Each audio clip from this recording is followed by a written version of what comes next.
The smell of fresh polish filled the small-town bank as ceiling fans spun lazily above the waiting crowd. I stood in front of the glass counter, my hands trembling slightly as I held out the old, crumpled piece of paper. It wasn't just any paper, it was the fake check my grandfather had given me last night. Laughing like a mischievous child. But right now, in this fluorescent-lit room, the laughter from that night felt far away. The bank teller, a tall woman with sharp glasses, glanced at the paper and frowned. "This looks strange," she said, flipping it over. "Where did you get this?" "My grandfather," I answered softly. "He said it was just a prank." She gave me a puzzled look. "A prank? This check is printed on old bank stock, something we haven't used for over 30 years. I felt my stomach twist. "It's not real," I said quickly, almost defending my own doubt. "It's just a joke." But the teller wasn't listening anymore. She called to a man behind her, a manager in a dark blue suit. He came over, adjusted his tie, and studied the check carefully under the light, his brows furrowed. Then he looked up at me with a seriousness that made my throat dry. "Wait here," he said. He disappeared into a side office, taking the check with him. Behind me, the people waiting in line began whispering. A man muttered, "Looks like trouble." My palms were sweaty. I felt like I had done something wrong, even though I hadn't. 5 minutes later, the manager returned, but this time, 2 security guards followed him. My heart pounded. "Double quotes, sir," I said, trying to sound calm. "Is something wrong?" He looked at me closely, his voice low and measured. "This check is connected to an account we thought was inactive since 1989. The owner's name is the same as you mentioned, your grandfather. But there's more. The amount written on it." He paused, almost hesitant. "It's not small. It's 5 million. For a second, I forgot how to breathe. "That can't be right," I said. "It was supposed to be a joke." The manager leaned closer. "Son, if this is a joke, it's one that could shake our whole branch."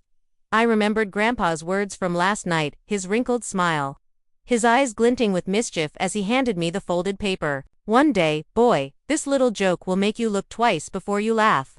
At the time, everyone had roared with laughter. My mother said, "Father, you'll never change." My dad had nearly choked on his drink. And me. I laughed too, just to hide how small I felt inside. But standing in that bank now, surrounded by whispering customers and suspicious guards, the echo of his laughter turned haunting. The manager tapped his pen on the counter. "We're verifying everything. Until then, please wait." He walked away again, and I sat down on the cold metal chair near the wall. My heart thudded in my chest. Through the glass office door, I saw him on the phone, speaking quickly. My eyes drifted back to the check. I could still see Grandpa's shaky handwriting, but beneath it, faintly embossed, were the real bank seals, the ones no prankster could fake. And suddenly, one thought hit me so hard it made my pulse race. What if Grandpa's joke wasn't a joke at all? The night before all of this felt like a lifetime ago. Our house was alive with laughter, music, and the smell of roasted goat meat. My graduation had brought everyone together, uncles from the city, aunties with colorful wrappers, cousins running around the compound. My parents sat under the mango tree, smiling proudly, while Grandpa occupied his favorite spot on the old wooden chair, his cane resting against his knee. He had always been the center of attention. His stories could make a crying child laugh, and his riddles could silence even the smartest uncle. When Grandpa spoke, everyone listened even if it was nonsense. It always carried meaning.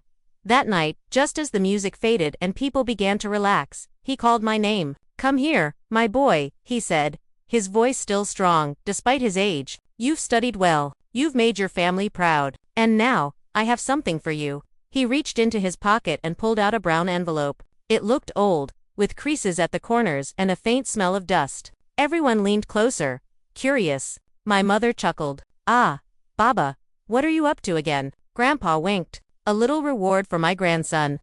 I opened the envelope, expecting maybe a small amount of cash or a note of blessing, but instead, I froze. Inside was a single piece of paper check, but not like any modern one I had seen. The ink was faded, the paper yellowed, the signature was unmistakably his, but the entire thing looked ancient. "Grandpa, what is this?" I asked, half laughing, half confused. He grinned, his eyes twinkling. "A check, my boy, 5 million shillings. Go and cash it tomorrow." The whole family burst into laughter. My father slapped his thigh, wheezing with joy. "Ah, father, you'll never stop fooling people." Even the neighbors joined in, shaking their heads. Grandpa sat there proudly, enjoying the laughter as though it was a performance he'd planned all along. But when the laughter died down, he leaned forward and said softly, so softly that only I heard him, "Don't laugh too quickly. Sometimes a joke hides the truth." I blinked, unsure how to respond. Before I could speak, he was laughing again, waving his cane in the air, and telling everyone to dance. Later that night, as the celebration faded and people went to bed, I found myself sitting on the veranda, staring at that check under the dim lantern light. The handwriting was shaky, but the account number seemed deliberate. It wasn't random scribbles. I even saw the old bank logo printed faintly at the top. Something I didn't think Grandpa could forge. I told myself it was nothing, just another one of his clever tricks. Grandpa had always loved riddles that made no sense until years later. When I went to bed that night, I placed the check on my desk and laughed quietly to myself. "You old fox," I whispered. "You really got everyone tonight." But I had no idea that the joke would follow me into the morning and change everything. The next morning was unnaturally quiet. The laughter from the night before had vanished, leaving behind only the chirping of birds and the distant hum of a passing motorbike. I woke up late, my head heavy, the memory of Grandpa's fake check still lingering in my mind. When I stepped into the living room, my mother was pacing, worry etched across her face. "Have you seen Baba?" she asked. I shook my head. "He's not in his room." She frowned. "No. His bed hasn't been slept in. Your father checked the backyard, nothing." A strange chill ran through me. Grandpa never left the house without telling someone. Even when he went to the corner shop, he would announce it with his cane tapping like a drumbeat. "He's probably just gone for a walk," my father said, trying to sound calm but failing. "You know how stubborn he is." But there was a tension in his voice, an unease that words couldn't hide. I went to Grandpa's room. The old calendar was still pinned to the wall, his radio still on the table, half covered with dust. But something was missing: his walking stick. And then I noticed the corner of the drawer slightly open. Inside were his old documents, yellowed letters, and bank receipts. One of the papers caught my eye. It had the same faded bank logo as the fake check. My pulse quickened. I took the check from my desk and placed it beside the paper. The signatures matched perfectly. My breath caught. This wasn't just some silly prank. "Dad," I shouted, running back to the living room. "Look at this." He studied the two papers, squinting. "It can't be. This one's dated 1989. Exactly. The check has the same signature." My mother crossed herself quietly. "Maybe he's hiding something. Or maybe," she hesitated, "maybe this is part of his plan." Her words didn't comfort me. They only made my curiosity burn hotter. I don't know what pushed me, but something inside whispered that I needed to find out the truth. I grabbed the envelope, folded the check neatly, and said, "I'm going to the bank." My mother gasped. "Are you mad? You'll embarrass us again. They'll laugh at you." "Maybe," I said, "but I need to know."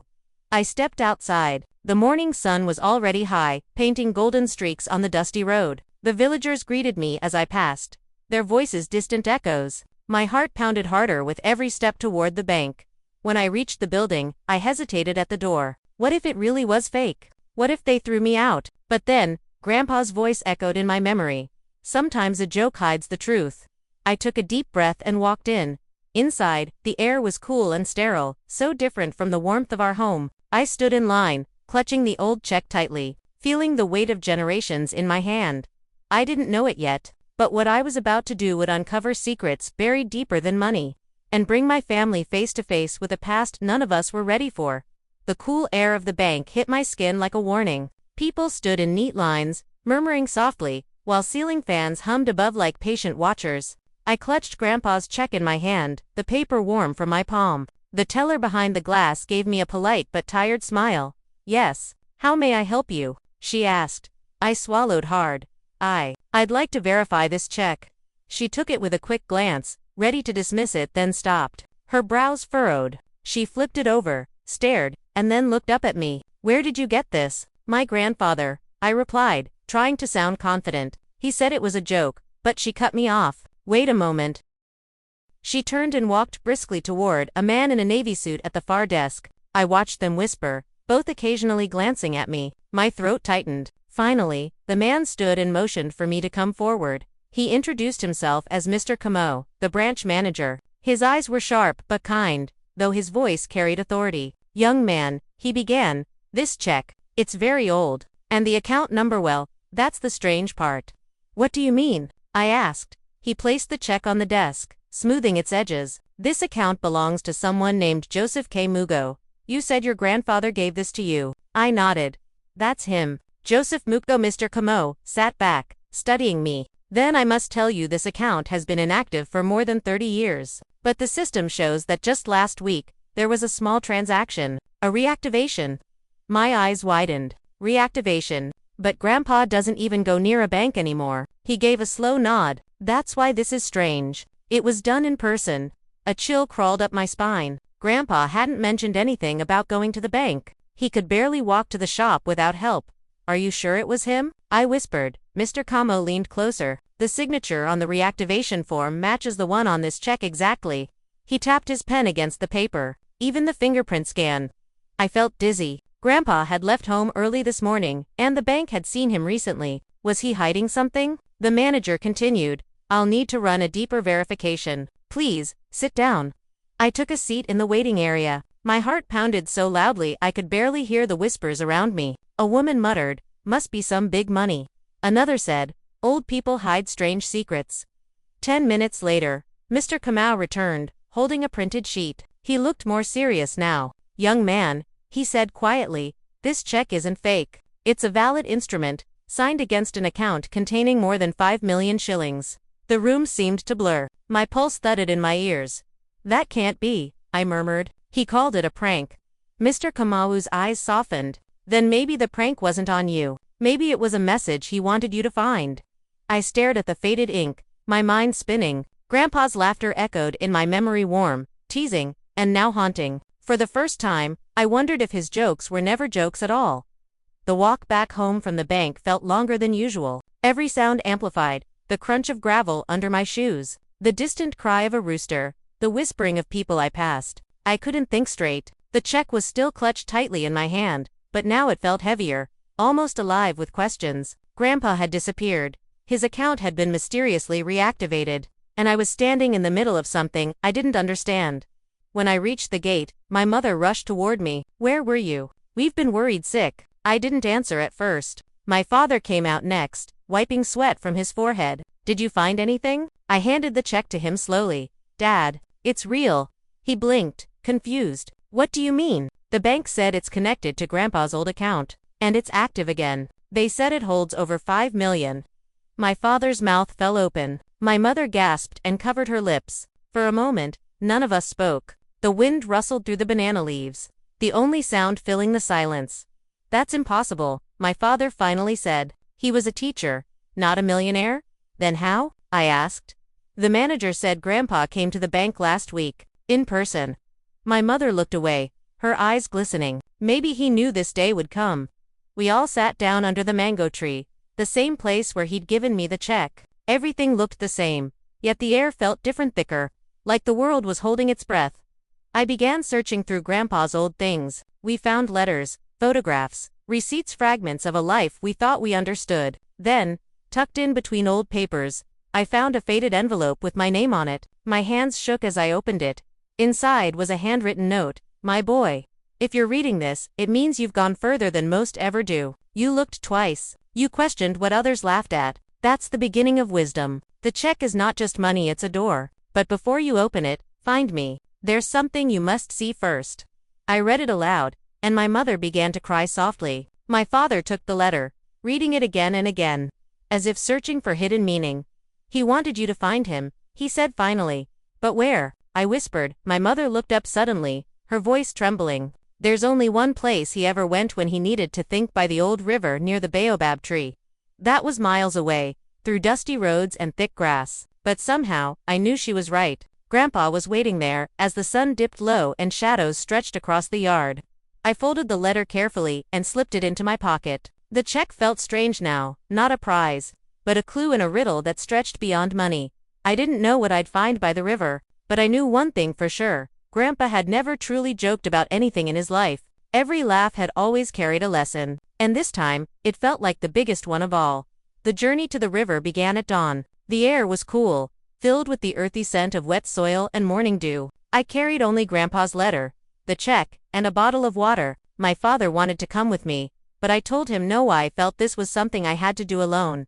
The path wound through fields of tall grass, where the sound of insects buzzed like distant whispers. Every step seemed to pull me closer not only to Grandpa but to something hidden in our family's past. Along the way, I passed people who seemed to recognize me. Some smiled knowingly, others stopped me to speak.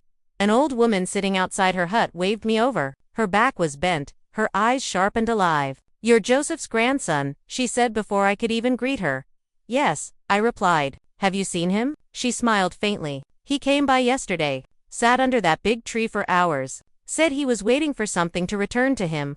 "What do you mean?" I asked. The woman's gaze softened. "Your grandfather has given more to this village than you'll ever know. He paid for children to go to school. He bought medicine for the sick. But he never wanted anyone to know his name. He said the best gifts are those given in silence." Her words made my throat tighten. I thanked her and continued walking, feeling both pride and confusion. Why had Grandpa kept this part of his life hidden? Why had he left his wealth untouched for so long? When I finally reached the river, the sight took my breath away. The morning mist floated above the water like ghostly smoke, and the ancient baobab tree stood tall beside it, its roots sprawling deep into the ground. And there, sitting on a flat rock near the edge, was Grandpa. He looked peaceful, almost like he had been expecting me. His walking stick rested beside him, and his eyes were fixed on the river's slow current. "I knew you'd come," he said without turning round. I stood there, unsure what to say. "Grandpa, why didn't you tell anyone? Why all this?" He smiled faintly. "If I told them, would they have listened? People laugh when they see what they don't understand." "You laughed too." I looked down, ashamed. "I did." He turned to face me then, his eyes filled with warmth. "I wasn't angry. I just needed to know if you'd look deeper. Most people stop at laughter. Only a few look beyond it." I sat beside him, the sound of the river filling the silence between us. He spoke slowly, like every word was a piece of a puzzle. "That money in the banquet was never for me. It was for this land, for our people. I kept it hidden to see who among you would be curious enough to find meaning where others saw nothing. You found it." I felt my chest tighten. "So, the check. It was a test." Grandpa nodded, eyes twinkling. "A test of sight. And you passed." As the sun rose higher, casting gold over the water, I realized this was more than just about money. It was about legacy, patience, and the wisdom that hides behind a smile.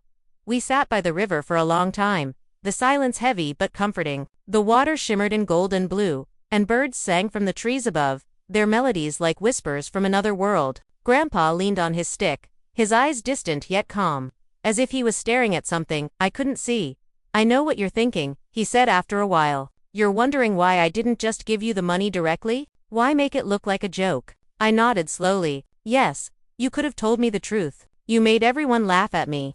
He smiled, the corners of his eyes crinkling. "And if I told you it was real, would you have valued it the same way? You see, my boy, people respect what they have to seek. When you think something is easy, you lose its meaning." His words sank into me like stones into water. He continued. "In my younger days, I watched men destroy themselves, chasing wealth. Friends turned into enemies. Brothers forgot brothers. I promised myself that if I ever had wealth, I'd use it to test hearts, not just fill pockets." He picked up a handful of sand and let it slip through his fingers. "You see this? This is how money slips away if you try to hold too much. But wisdom," he tapped his head gently, "stays." I sat quietly, feeling a lump in my throat. He was right. The prank, the laughter, the humiliation, it had all been part of something greater. Then Grandpa pulled an envelope from his coat and handed it to me. "This," he said softly, "is the real gift. The check is yours to use, but this letter, this carries my conditions." I opened it carefully. His handwriting was neat, deliberate.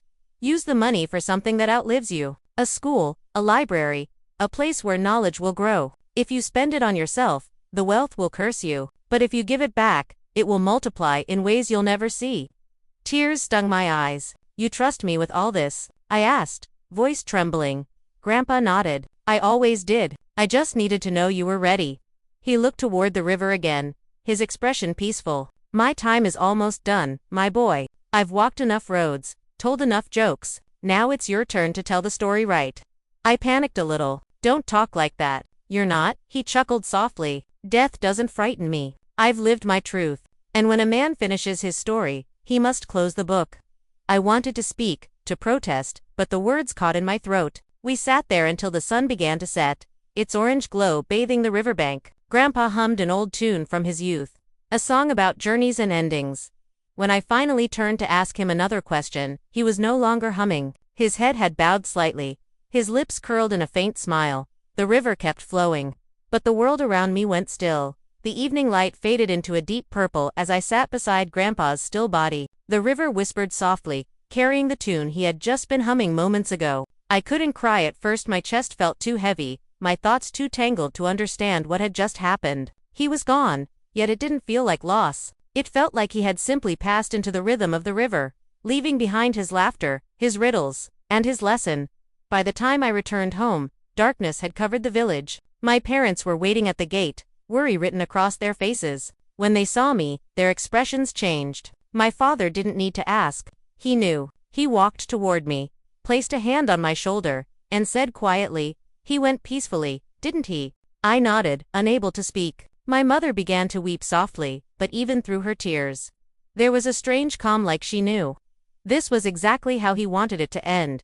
The next few days passed in a haze of mourning and remembrance. Villagers came from far and wide to pay respects. Each one had a story about how Grandpa had helped them pay their hospital bills, fixed a roof, bought uniforms for schoolchildren. It was as if the entire community had pieces of him hidden in their memories. When the burial was done, I stood before the small crowd gathered near the baobab tree. My voice trembled as I spoke. My grandfather's jokes weren't to make us laugh, they were to make us see. He taught me that what looks worthless may hold the greatest value. I will honor his wish. From that day, I dedicated myself to using the money wisely. I met with village elders, teachers, and builders. Together, we created a small foundation called the Mugo Legacy Fund. Within a year, a library stood on the land Grandpa once farmed, painted bright yellow and filled with books donated by schools across the region. At the entrance, I placed a framed copy of the fake check. Beneath it, I had a plaque carved with his favorite saying, "Sometimes, a joke hides the truth. Look twice before you laugh." Whenever children came to read, they would point at the check and giggle, asking, "Was this real?" And I'd smile, replying, "As real as the man who wrote it." Years later, the story of Grandpa's prank spread far beyond our village. Journalists came to write about it. People from other towns donated books. Yet no matter how much attention it received, I never forgot the moment I stood trembling in that bank, thinking it was just a joke. That was the day I truly began to see. On quiet evenings, I still walk down to the river. The baobab tree stands tall, and sometimes, when the wind moves through its branches, I swear I hear Grandpa's voice laughing softly. "Don't take life too seriously, my boy," it seems to say, "but always look deeper." And I do, every single day.